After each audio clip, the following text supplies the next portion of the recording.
ॐ नमो नारायणाय। ॐ मङ्गलम् ओङ्कारमङ्गलम् ॐ मङ्गलम् ओङ्कारमङ्गलम् गुरुमङ्गलं गुरुपादमङ्गलं गुरुमङ्गलं गुरुपादमङ्गलं गुरुपादमङ्गलम्।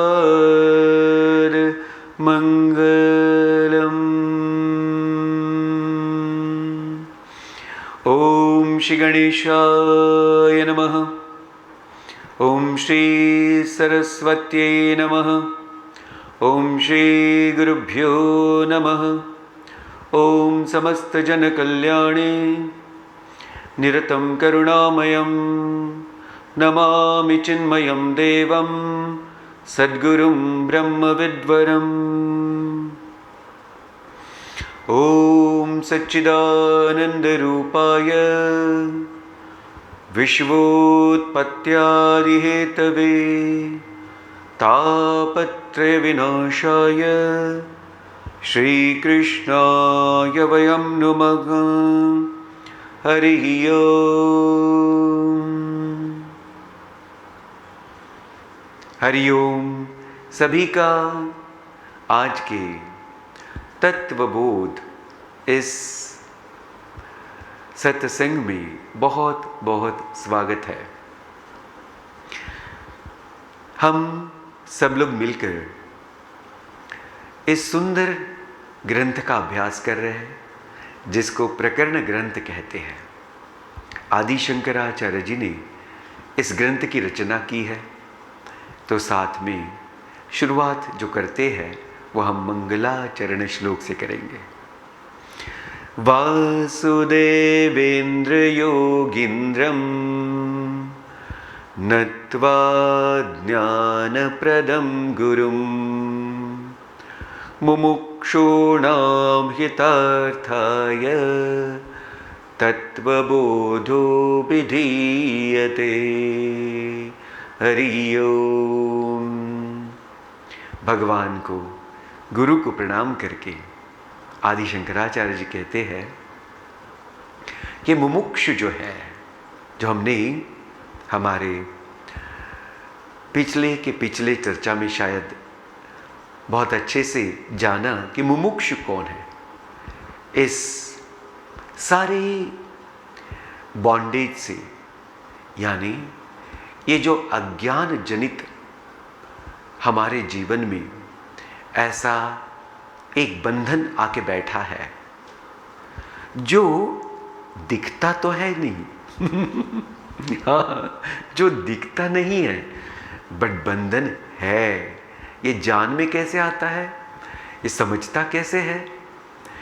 ऐसा समझने को आता है हमारे लिमिटेशंस जो है, हमारे अंदर जो नकारात्मक भावना है, उससे हमारा जीवन उथल पुथल होते रहता है। तो इसी से समझ में आता है कि ये नकारात्मक भावों ने हमारे पूर्ण जीवन पर क्या करके रखा है, कब्जा करके रखा है। तो ये सारे नकारात्मक भावों को दूर करके संपूर्ण सकारात्मक बनकर इस सारे लिमिटेशंस को हटाना, यही जीवन का सफल उद्देश्य है। और इसी को एब्सोल्यूट फ्रीडम यानी संपूर्ण आत्म साक्षात्कार भी कहते हैं।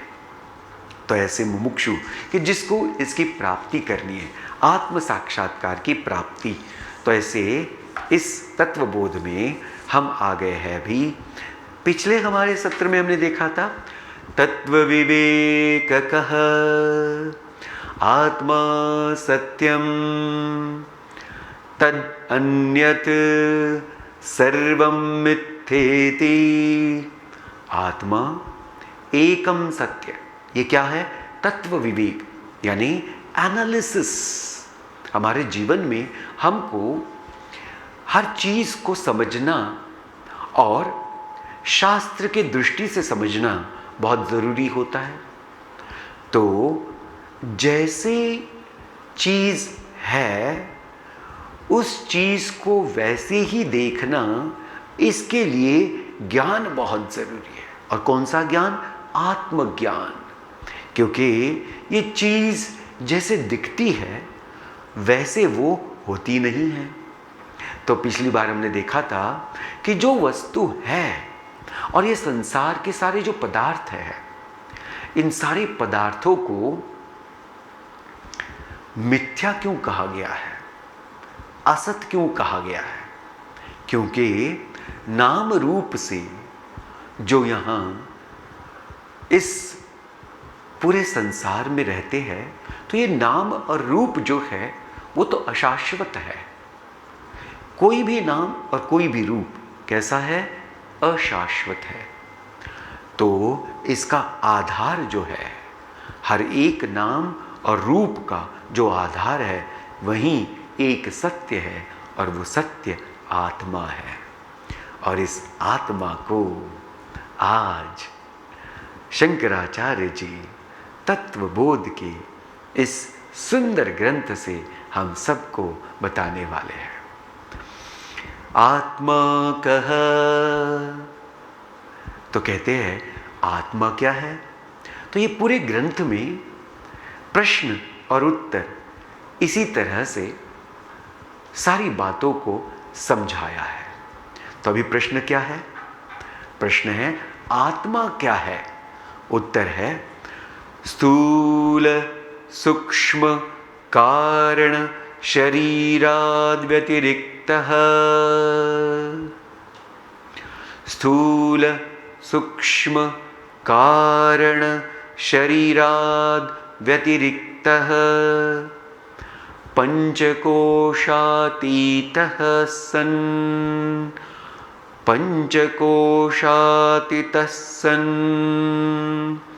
अवस्थात्रय साक्षी, अवस्थात्रय साक्षी सच्चिदानंद स्वरूपः सन्, सच्चिदानंद स्वरूपः सन् यः तिष्ठति स आत्मा, यः तिष्ठति स आत्मा।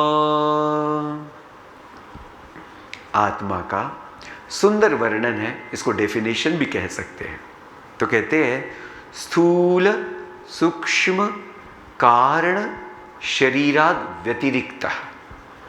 तो ये बात को हमको समझना बहुत जरूरी है। व्यतिरिक्त यानी अदर देन दिस, बोले तो इस चीज से जो अलग है, इस चीज से जो अलग। कौन सी चीज से? पहली बात स्थूल शरीर, सूक्ष्म शरीर और कारण शरीर। ये तीनों चीजों से, चीज तो मैं इनको कह रहा हूं ताकि हमको समझ में आए। सो ये तीनों चीजों से अलग ऐसा जो है उसे कहते हैं आत्मा। ये पहला स्टेटमेंट है। तो पहले हम यहां इस बात को समझें कि स्थूल सूक्ष्म और कारण शरीर क्या चीज है। देखिए, ये सत्य को जानना है। तो सत्य को जानने के लिए शास्त्र में, वेदांत शास्त्र में अध्यारोप अपवाद ऐसे सुंदर कंसेप्ट का यानी तत्व का उपयोग करते हैं। अध्यारोप अपवाद। अध्यारोप यानी सुपर इम्पोजिशन, अपवाद यानी निगेशन। तो क्या हो गया? Negating the not self which is a super imposition. So negating the superimposition, we will come to know what is Satyam, what is Atma Tattva, what is real. ध्यान में आ गया जी? तो हमने पहले देखा था कि आत्मा को कैसे बताया था? तत्व विवेक कह आत्मा सत्यम तद व्यतिरिक्तम तद अन्यत सर्वम मिथ्येति। तो सारी चीज क्या है? मिथ्या है। ये क्या हो गया? एक बात बता दी, तो सब मिथ्या बोलने के बाद थोड़ा सा हमारे मन में नकारात्मक भाव आ जाता है। तो शास्त्र की इस पद्धति में हमको समझना बहुत ज़रूरी है कि पद्धति में ये जो निगेशन है कि ये नहीं है, ये नहीं है, ये नहीं है। जैसे अगर ये 3 चीज़ें हमारे पास में हैं, ये 3 चीज़ें हमारे पास में हैं, और मैंने पूछा कि ये 3 चीज़ों में से बेल कौन सी है? Doorbell. तो हम क्या कहेंगे? ये डोरबेल नहीं है, ये डोरबेल नहीं है, ये डोरबेल है। तो हमने क्या किया? ये नहीं है, ये नहीं है और ये है करके जाना, क्योंकि उसको हमने क्या किया? इसको सेपरेट किया इन दोनों से, तब पता चला कि यही है। वैसे ही ध्यान में रहना। और एक दूसरा उदाहरण देते हैं कि अगर आपने जैक फ्रूट देखा होगा, तो जैक फ्रूट कैसा होता है? ऊपर से तो उसमें छोटे छोटे छोटे छोटे कांटे होते हैं और उसकी जो थिक स्किन होती है बड़ी थिक होती है। तो हाँ, जैक फ्रूट खाओ, इतना बड़ा जैक फ्रूट और उसके ऊपर कांटे, तो कहते नहीं, इसको हटाओ। तो पहली सारे के सारे कांटे हटा दिए, फिर स्किन हटा दी, फिर उसके बाद और एक लेयर होती है जो स्टिकी होती है, उसको हटा दिया, और उसके अंदर जो आता है वो बहुत ही मीठा मीठा, ऐसा एक गुलाब की कली कैसे होती है, ऐसे बड़े बड़े कलियां अंदर होती है, वो जैक फ्रूट आप खाओ। तो स्किन मत खाओ, कांटे मत खाओ, और उसके अंदर की लेयर मत खाओ, और उसके अंदर में जो कलियां हैं उसको खाओ। तो एक ये मत करो, वो मत करो, वो मत खाओ, और ये खाओ। तो क्या कर दिया? पहले निगेट कर दिया और फिर बताया ये भी। वैसे ही इस सत्य की खोज में ये शास्त्र में बताते हैं कि पहले जो दिखता है उसको समझो। तो हमें दिखता क्या है? किसी ने हमको पूछा कि ओ भैया आप कौन है? तो तुरंत हमारे मन में क्या आता है? देखो, हम अमुक अमुक हमारा नाम है, अमुक अमुक हमारा प्रोफेशन है, अमुक अमुक हमारा क्लैन है, यानी हम ऐसे ऐसे क्या कहते हैं उस कुल से है, अमुक अमुक हमारी जाति है, और ऐसे सारी चीज़ें हमारे मन में आती है जब हमको पूछा गया कि हम कौन हैं। तो ये क्या चीज़ है कि हम जो जानते हैं, जिससे हमारा परिचय है, उसको हम करके बताते हैं। पर शास्त्र कहते हैं कि अभी उसको समझो कि ये चीज़ क्या है। ध्यान में आ गया? तो उसको क्या करना है? पहले ये चीज़ जो दिख रही है वो चीज़ मैं हूँ कि नहीं हूँ, इसके लिए उसको पहले देखना पड़ेगा, समझना पड़ेगा। तो कहते हैं स्थूल सूक्ष्म कारण शरीर के अलावा है आत्मा। तो ये स्थूल शरीर जो दिखता है हमको, पंच ज्ञानेंद्रिय, पंच कर्मेंद्रिय और बाकी सब इंटरनल ऑर्गन्स, ये क्या हो गया है? ये जो दिखता है, जो दिख सकता है, जिसको हम छू सकते हैं, उसको बोलते स्थूल। तो ये स्थूल शरीर के क्या है? अलावा। फिर अलावा क्या है उसके अंदर? सूक्ष्म शरीर है। तो सूक्ष्म शरीर में कौन कौन आता है? तो मोटी तौर पर हम बताते हैं आपको, मन और बुद्धि आती है। तो देखो, ये जो शरीर तो हमने समझ लिया कि शरीर को हम जानते हैं कि ये, अभी देखो हम कहते क्या है, ये मेरा हाथ है, जान लेना, ये मेरा हाथ है। और हमने क्या कहा कि ये मेरा मास्क है। देखिए, ये मेरा मास्क है। मैंने ये नहीं कहा कि ये मास्क मैं हूं। देखना, क्यों? क्योंकि ये मुझसे अलग है। वैसे ही ये बेल मेरी बेल है।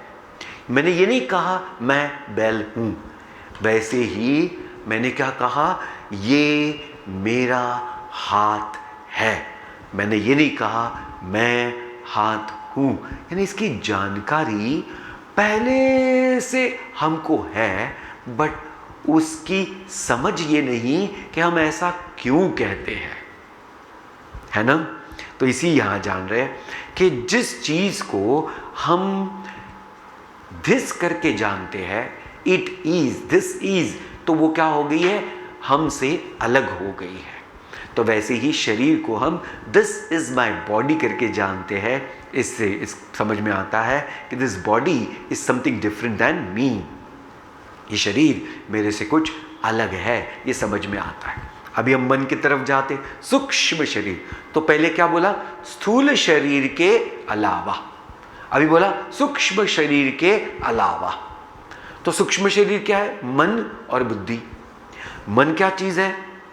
तो विचारों का प्रवाह। मन में बड़े इमोशंस आते हैं, तो हमको पता चल जाता है कि अभी मैं बहुत क्रोधित हो रहा हूं मुझे क्रोध आ रहा है। तो मैंने क्या कहा? देखो कि अभी मेरा मन क्रोध से भरा हुआ है। मेरा मन क्रोध से भरा हुआ है, यानी क्रोध को मैंने जान लिया, तो मैं जानने वाला हो गया। और ये क्रोध क्या है? जो जान सकते हैं वो हो गया। तो ऑब्जेक्ट टू बी नोन ये हो गया क्रोध, और नोवर हो गया मैं। तो वैसे ही बुद्धि क्या करती है? अनेकों निर्णय लेती है और फिर मन को बताती है, और मन फिर शरीर के जरिए वो कार्य करता है। तो ये जो निर्णय है, ये भी हमको पता चलता है कि ये निर्णय अभी मैं ले रहा हूं, मेरी बुद्धि ये निर्णय ले रही है। जैसे अगर कोई स्वीट सामने आ जाए तो मुझे पता होता है, ओहो I love sweets, and therefore the बुद्धि tells to the mind, and mind does the action through the body. तो क्या हो जाता है? फिर वो जो स्वीट है, जो बहुत ऐसा मीठा पदार्थ है, वो हम खाते हैं। तो ये सूक्ष्म शरीर मैं नहीं हूं, क्योंकि मैं उसको जानने वाला हूं। अभी तीसरी चीज है, वह है कारण शरीर। कारण शरीर क्या चीज है? कि जिसमें हमारी वो सूक्ष्म से भी सूक्ष्म होता है। तो एक कारण शरीर में हमारी सारी बहुत इनर टेंडेंसीज जो है, बहुत जन्म जन्मांतर की जो वासनाज है, वो पूरी की पूरी उसमें छुपी हुई है। तो ये तीन शरीर हो गए, स्थूल शरीर, सूक्ष्म शरीर मन बुद्धि, और कारण शरीर के अलावा आत्मा है। यानी स्थूल शरीर आत्मा नहीं है, सूक्ष्म शरीर आत्मा नहीं है, कारण शरीर आत्मा नहीं है। फिर कहते हैं पंचकोशातीत सन। ये सन यानी बीइंग मीन्स है, पर वो कैसा है? बियॉन्ड, अतीत है। किसके? पंचकोश के अतीत। अभी देखो, कोश यानी लेयर्स, एक के ऊपर एक के ऊपर एक के ऊपर एक लेयर्स होती है। जैसे कपड़े होते हैं, जैसे ऊपर से शर्ट पहन लिया, उसके अंदर बनियान पहन ली, फिर ठंडी के दिनों में उसके अंदर फिर वो एकदम जो गर्म रख सके शरीर को, ऐसे इनर पहन लिया। तो ये क्या हो गई? लेयर्स हो गई कपड़े की। वैसे ही इस पूरे हमारे शरीर मन बुद्धि आदि की भी डिफरेंट डिफरेंट लेयर्स है। तो कौन सी लेयर है? पंचकोश है, यानी 5 ऐसी लेयर्स है। पहली कौन सी है? अन्नमय। ये शरीर जो है पूरे के पूरे अन्न ही है, अन्न से ही बना है। कैसे जानते हैं? देखिए कि जब हम कुछ अच्छा अच्छा खाते हैं, बढ़िया बढ़िया, तो ये शरीर कैसा होता है? मजबूत होता है, स्ट्रांग होता है। और अगर किसी व्यक्ति को खाने मत दो, पीने को मत दो, तो 2 ही दिन में पूरी तरह से गल जाता है, कमज़ोर हो जाता है। यानी समझ में आता है कि ये जो शरीर है ये पूरा अन्न से बना हुआ है, इसलिए अन्नमय है। फिर दूसरा है, शरीर के बाद होता है प्राणमय। प्राण यानी वाइटल फोर्स, यानी जो ये हवा जो चल रही है, ये प्राण जो है, ये वाइटल फोर्स है, वो दूसरी शीत है।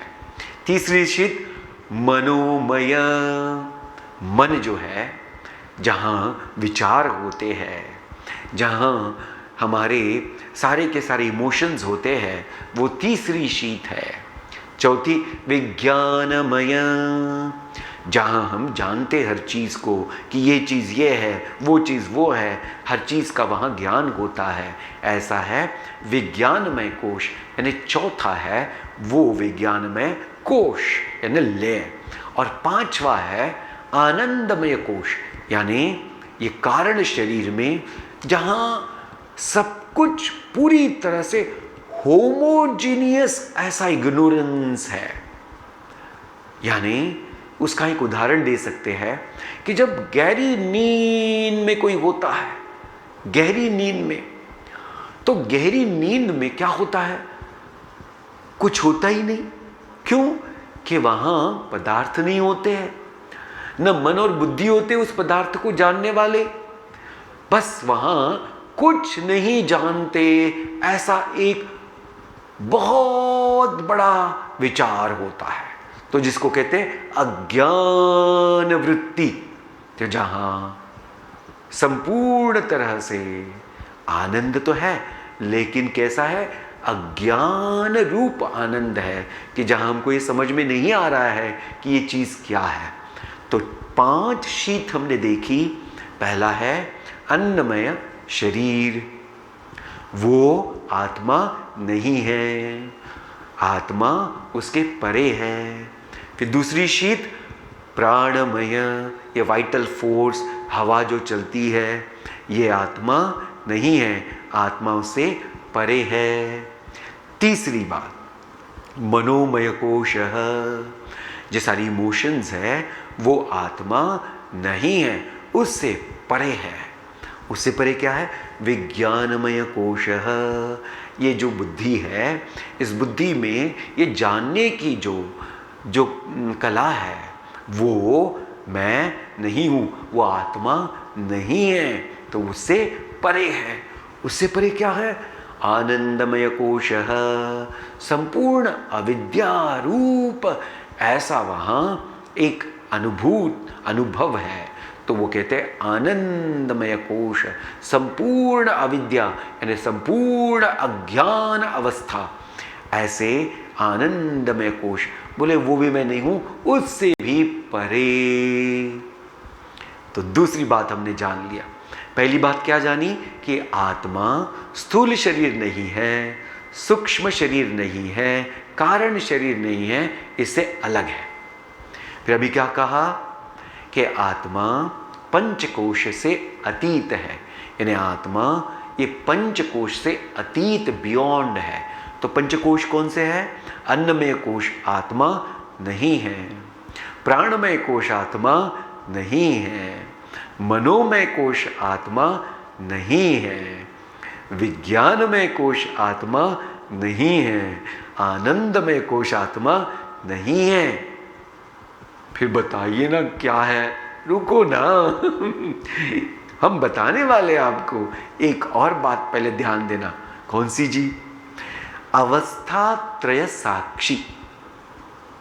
साक्षी यानी विटनेस,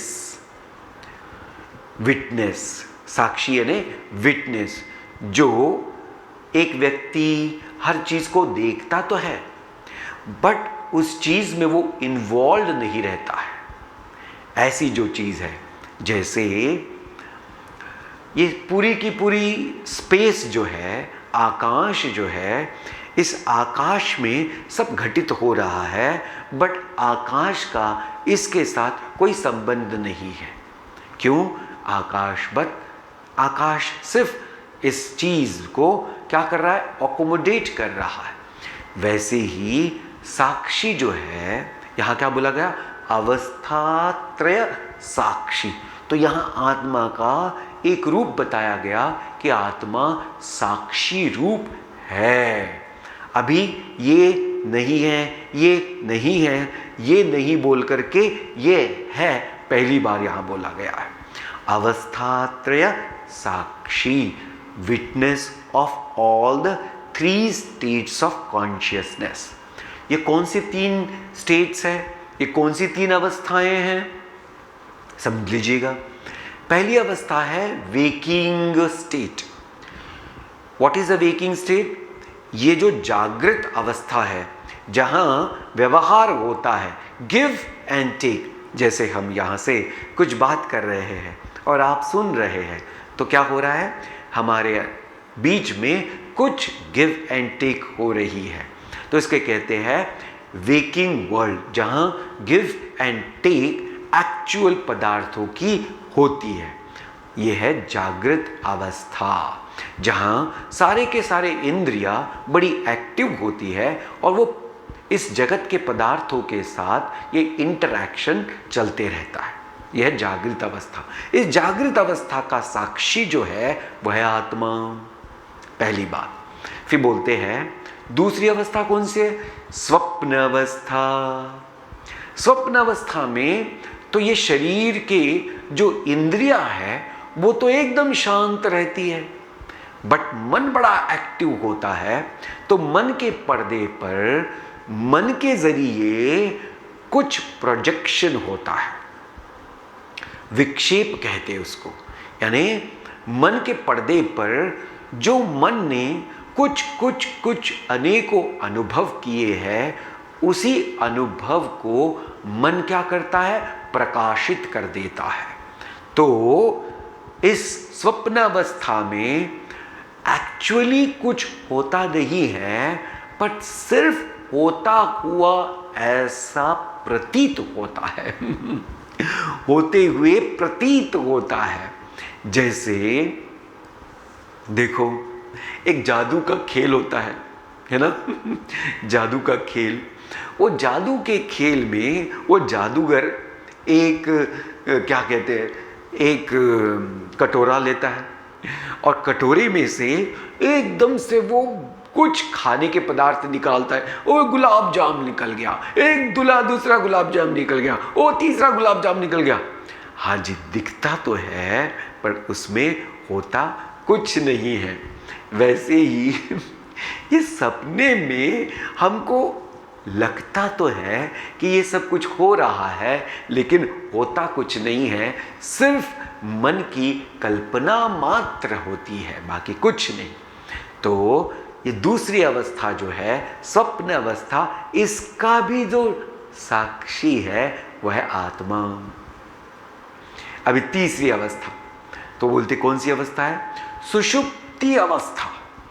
सुषुप्ति अवस्था यानी निद्रा अवस्था, जहां कुछ भी, किसी भी पदार्थ का कोई भी ज्ञान न हो रहा।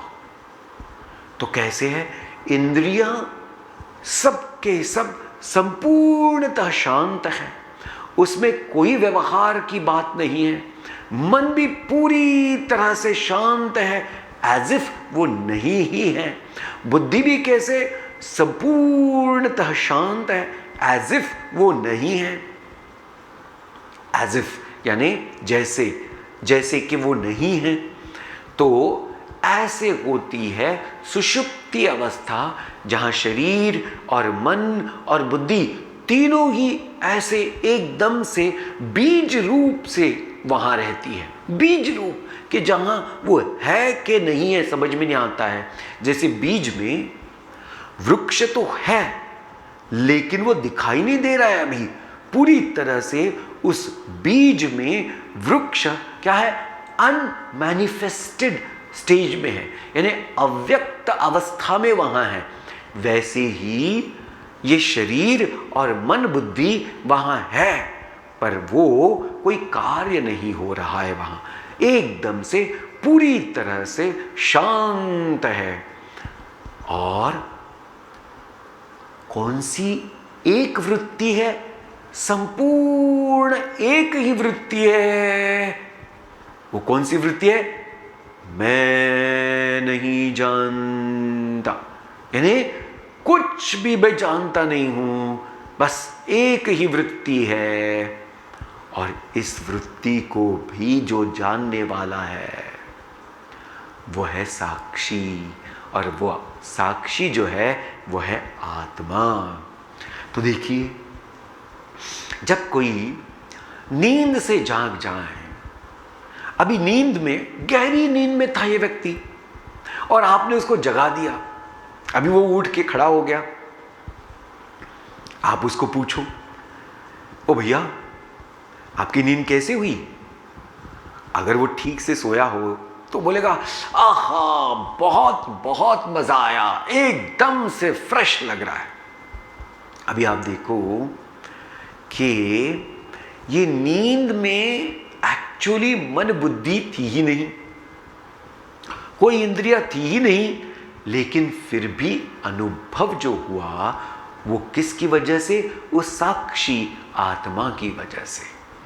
तो इस सुषुप्ति अवस्था में भी जो एक आनंद होता है, और वो आनंद सिर्फ हमें महसूस नहीं होता है, पर उठने के बाद जब पता चलता है कि वाह बहुत अच्छा लग रहा है, तो ये है बिकॉज ऑफ दैट साक्षी आत्मा।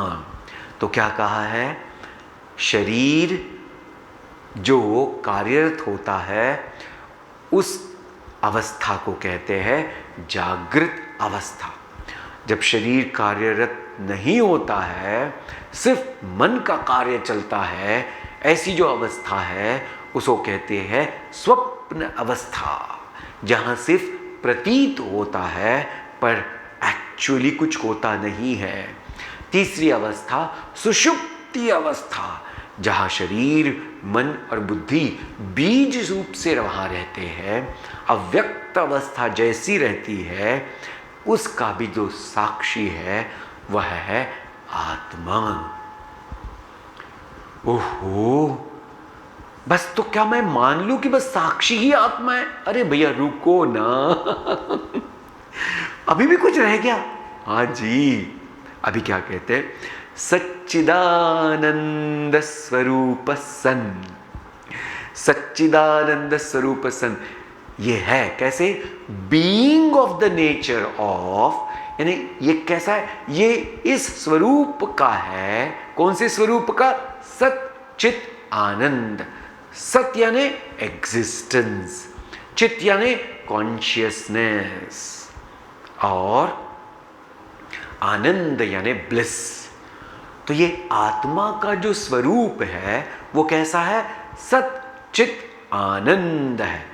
यह सह तिष्ठति आत्मा, ऐसा जो है जो हमेशा सच्चित आनंद स्वरूप में स्थित होता है और वो हमेशा ऐसा ही रहता है, वह है आत्मा। तो देखिए आत्मा क्या है, इतनी सुंदर तरह से यहां बताया गया है। तो कौन सा हमने उसके लिए तत्व यूज किया? वेदांत का तत्व अध्यारोप अपवाद। अध्यारोप क्या है? Super imposition. तो इस आत्म तत्व पर ये शरीर, मन और बुद्धि तथा कारण शरीर, यानी तीनों शरीर, पंचकोश और तीनों अवस्थाएं ये अध्यारोपित की हुई है। क्या है? अध्यारोपित की हुई है। जब धीरे धीरे धीरे धीरे इसको निगेट किया जाएगा, इस सुपर इम्पोजिशन को पूरी तरह से एनालाइज करके उसको एक एक तरह से हटाया जाएगा, तब पता चलेगा कि आत्मा का सच्चा स्वरूप क्या है। तो हमने आज जाना कि आत्मा का सच्चा स्वरूप क्या है। वो साक्षी है, सब चीज का वो साक्षी है, वो वहां है, बट किसी भी चीज में कुछ भी उसकी इन्वॉल्वमेंट नहीं है। वो सिर्फ साक्षी बनकर वहां रहता है। जैसे कोर्ट में साक्ष्य देने को जाते हैं लोग, तो क्यों, वो जो भी वहां क्राइम हुआ, उस क्राइम में वो व्यक्ति इन्वॉल्व नहीं था, बट वो वहां बस था और उसने उसको देख लिया, और इसकी वजह से वो बता सकता है कि वहां क्या हुआ। वैसे ही आत्मा किसी भी क्रिया में किसी भी तरह से सम्मिलित नहीं है, न सम्मिलित होता है, न सम्मिलित हो सकता है, पर ये सारी क्रियाएं जो है ये उसकी प्रकाश में हो रही है। क्योंकि आत्मा कैसे है, प्रकाश में, चित स्वरूप। तो चित स्वरूप होने के कारण आत्मा की प्रकाश में ही सारी क्रियाएं हो रही है। जैसे सूर्य के प्रकाश में ही ये सारे के सारे जो प्लांट्स है ये फोटोसिंथेसिस की क्रिया करते हैं। किस चीज की क्रिया, फोटोसिंथेसिस की क्रिया करते हैं। तो ये जो यहां सूर्य है, सूर्य भगवान जो है, ये उनके प्रकाश से सारे के सारे प्लांट्स अपना खाद्य निर्माण करते हैं। पर सूर्य भगवान इस कोई भी क्रिया में कभी भी सम्मिलित नहीं होते हैं। तो उनके सिर्फ वहां होने से, यानी उनके प्रकाश से वो क्रिया होती है। वैसे ही ये शरीर, मन, बुद्धि, ये पंचकोश का जो शरीर है, ये तीनों अवस्थाएं जो है, इनमें जो भी कार्य होता है वो आत्मा के उस सन्निधि से, यानी आत्मा के उपस्थिति से वो कार्य होता है। लेकिन आत्मा कैसे है, ये सभी कार्यों का, ये सभी अवस्थाओं का, ये सभी तीनों शरीर का, ये सभी पंचकोश का साक्षी है, और इसका स्वरूप है सत चित आनंद। सत यानी अस्तित्व। कैसा है, संपूर्ण है यह अस्तित्व, कभी बदलता नहीं है। एग्जिस्टेंस, सबस्ट्रेटम उसको कहते हैं। चित यानी कॉन्शियसनेस, अवेयरनेस, जो हमेशा स्वयं प्रकाशित होता है। ब्लिस यानी पूरी तरह से परिपूर्ण, जिसमें कभी भी कोई इनकम्प्लीटनेस हो ही नहीं सकता है। तो ऐसी स्वरूप है आत्मा का। तो आज हम सब मिलकर ये सुंदर चर्चा कर सके, और ये विषय भी बहुत ही टेक्निकल है, तो इसलिए इसको पूरी तरह से जब सुनते हैं तो उसके ऊपर मनन करना ज़रूरी है कि कैसे ये आत्म तत्व इस सब का साक्षी है, और कैसे ये पंचकोश के अतीत है, और कैसे ये स्थूल सूक्ष्म शरीर के एक अलावा कोई दूसरी चीज़ है। इसके लिए जब हम मनन करेंगे, उदाहरण एक एक समझ करके आप उस पर पूरी मन लगा करके चिंतन करिए, तो हमको पता चलेगा कि ये शरीर, मन, बुद्धि से आत्मा परे है, ये पंचकोश से आत्मा परे है, और ये तीनों अवस्थाएं जो है उसका आत्मा साक्षी है। और आत्मा का जो स्वरूप है वो सच्चा स्वरूप सत चित आनंद है। तो ये जान करके अभी हम आज का ये जो चर्चा सत्र है यही हम पूर्ण करते हैं, और अभी तत्वबोध में एक एक चीज़ को सुंदर तरीके से, बहुत ही बढ़िया से डिस्क्राइब किया है कि ये स्थूल शरीर एक्चुअल में है क्या, ये सूक्ष्म शरीर एक्चुअल में है क्या, और ये कारण शरीर एक्चुअल में है क्या, ये पंचकोश क्या चीज़ है, एक एक को एक्सप्लेन किया है। फिर ये अवस्थाएं कैसी है, ये अवस्थाएं कैसे आती है, और ये साक्षी क्या चीज़ है, exactly what it is, and सत चित आनंद को कैसे समझा जा सकता है, इसका सुंदर वर्णन अभी आगे आने वाला है। तो हम एक एक करके धीरे धीरे तत्वबोध की एक एक पंखुड़ी को देखेंगे, और उस समझने के बाद भगवान की कृपा से हम जान जाएंगे कि वो सत्य क्या चीज़ है। बस भगवान की कृपा और गुरु के आशीर्वाद से ये सब होता है। इसलिए प्रेम से, भक्ति से गुरु के श्री चरणों में अपने आप को अर्पण करके भगवत नाम के साथ, भगवत भक्ति के साथ हमने जीवन जीना है। ओम मंगलम ओंकार मंगलम गुरु मंगलम गुरुपाद मंगलम। ओम मंगलम ओंकार मंगलम गुरु मंगलम गुरुपाद मंगलम गुरुपाद मंगलम। ओम पूर्णमद पूर्णमिदं पूर्णात् पूर्णमुदच्यते पूर्णस्य पूर्णमादाय पूर्णमेवावशिष्यते। ओम शांति शांति शांति। हरि ओम। श्री गुरुभ्यो नमः। हरि ओम। बोलिए सद्गुरुनाथ महाराज की जय। ॐ नमो नारायणाय।